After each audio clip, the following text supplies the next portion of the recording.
Over this past homecoming weekend, the mayor of Kingston expressed some controversial opinions regarding the behavior of Queen's students. Stay tuned as Queen's TV talks to the mayor himself. By and large, I think that many of the events that were part of the first homecoming weekend, went off without a hitch. The Queen's Band came to City Hall. The football game, people seem to be very cooperative going to the stadium and back. And I think that the university and the AMS in particular did an amazing job at kind of educating people and letting people know. So I think that by and large, everything went off very well, except for Saturday night.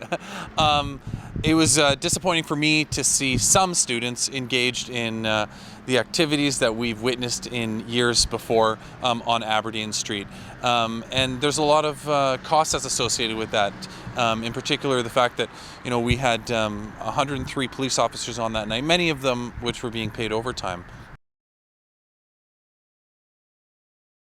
I think that one of the main differences between homecoming when I was at Queen's and homecoming now is that students are entering at a younger age now. They're entering a year younger because of the whole double cohort thing that happened a number of years ago.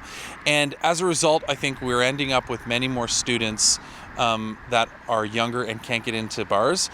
When I was at Queen's, the drinking age was still 19, but everybody was a year older. So anything that had to do with homecoming was always in the bars and restaurants and clubs in the downtown area. There was never anything like a street party like that. The tweets that I sent out primarily are directed at the individuals who were involved. And yes, as mayor of the city of Kingston, which includes residents at Queen's University, there are many people that I'm not happy with the way that they behaved. But I respect the fact that it's such a vast, the vast majority of students were not involved. What happened was I was sitting in a restaurant downtown after I had driven downtown with my wife and son, and I was witnessing everything that was going on. And so while we were sitting there, I legitimately typed into the search engine of Twitter, I typed in homecoming Queens, and a lot of stuff started popping up about Queen's University homecoming, but then mixed into one of that was that tweet. And the way that I read it really quickly, and you know what it's like when you're going through Twitter and you're just going through stuff really fast and clicking retweet and whatever, I interpreted it to mean if students paid more attention to politics the way they do Queen's homecoming, the world would be a better place. And then somebody said, "Why did you retweet that and engage me with it?" And I thought, and then I tried to defend myself.